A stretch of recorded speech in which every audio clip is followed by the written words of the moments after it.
Today, we're cracking open one of the most remarkable and frankly challenging political texts of the 20th century. What makes it so remarkable is that it wasn't written in some quiet study. Nope, it was written in a fascist prison cell by a man whose captors literally wanted to shut down his mind. This is our look inside Antonio Gramsci's prison notebooks. Let's jump in. Just think about that for a second. That's what the prosecutors said at the trial of the Italian communist leader Antonio Gramsci. Their goal wasn't just to lock a man in a cell. It was to silence a brain they found dangerous. But as we're about to see, they completely failed. So here's our roadmap. We'll start with the incredible story behind the notebooks themselves. Then we'll dive into the one massive question that drove all of Gramsci's thinking. We'll unpack his most famous idea, hegemony, and his really unique definition of intellectuals. From there, we'll see how these ideas create a new strategy for change he called the war of position. And finally, we'll ask why these scattered prison writings are still so influential today. To really get a grip on the ideas in these notebooks, you first have to understand the absolutely brutal conditions they were written in. This wasn't just a book, it was an act of pure intellectual survival.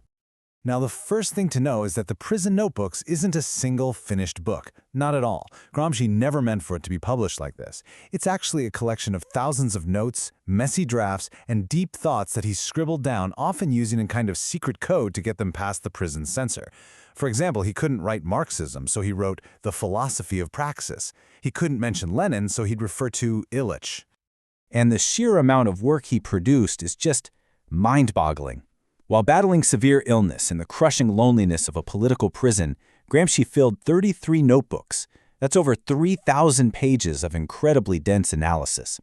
He was dead set on writing something, as he once said in a letter, for ewig, something that would last forever. This timeline really puts his achievement in perspective. From his arrest in 1926 until his death in 1937, his life was just this constant, brutal struggle against a system designed to break him, body and soul.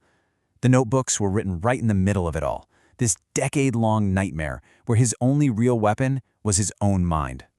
So what was driving this monumental effort? What was pushing him to write day in and day out? Well, Gramsci was obsessed with one enormous question that was haunting revolutionaries all across Europe at the time. This was the big puzzle.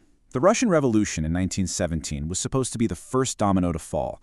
Everyone expected it to spark revolutions across the industrialized West, in places like Germany, and of course in his own Italy. But it just didn't happen. Those movements were crushed. So from his prison cell, Gramsci made it his mission to figure out why. And he came to a pretty radical conclusion. He believed that the traditional theories, which focused almost entirely on economic forces, were missing a huge piece of the puzzle. The answer, he thought, wasn't just about who controlled the factories.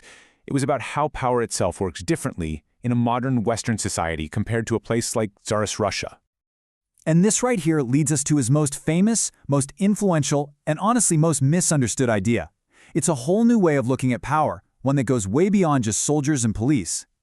And that concept is hegemony. Gramsci said that any ruling group keeps its power in two ways. The first is obvious: domination. That's the brute force of the state, the army, the police, the prisons. But he argued the much more effective, much more stable way to rule is through intellectual and moral leadership. In other words, through consent. To explain this, Gramsci makes this really critical distinction. On one side, you have political society. That's the state, the government, the courts, the military. These are the institutions that can force you to do things. But then there's civil society. This is the whole world of so-called private organizations, schools, churches, newspapers, media, all sorts of cultural groups. And it's here, in civil society, that hegemony is really built. This is where a society's values, its norms, its beliefs all get shaped. A ruling group is truly powerful, Gramsci said, not when it's constantly using force to keep people in line, but when most people just willingly accept its view of the world as common sense. Power becomes invisible. It's just the way things are. Okay, so if consent is the secret sauce to stable power, who's actually cooking it up? Who are the manufacturers? This led Gramsci to completely rethink what an intellectual is and what they actually do in society. Now, when Gramsci talks about intellectuals, he is not just talking about poets or university professors. His definition is way, way broader. It covers pretty much anyone whose job it is to organize society and shape how people think. So for Gramsci, an intellectual isn't just an academic. It's the teacher in the classroom, the priest in the pulpit, the journalist writing the daily news. It's even the managers organizing the workflow in a factory, and the civil servants running the government bureaucracy. He saw all of them as intellectuals because they all organize our social world and help shape our ideas about it. You can think of these groups as the deputies of the ruling class. They're like the sergeants and lieutenants of the social order. Their job is to translate the worldview of the powerful into the everyday, common-sense reality for the rest of us, and in doing so, they build and maintain that all-important consent. Okay, so if power in the West is built on this deep, complicated network of consent, what does that mean if you want to change things? Well, for Gramsci, it meant you couldn't just storm the castle anymore. You had to fight a totally different kind of war.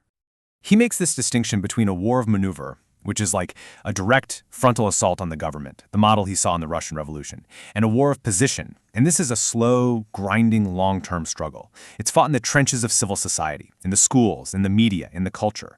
The goal isn't a quick takeover. The goal is to slowly, painstakingly build a new common sense, a whole new hegemony.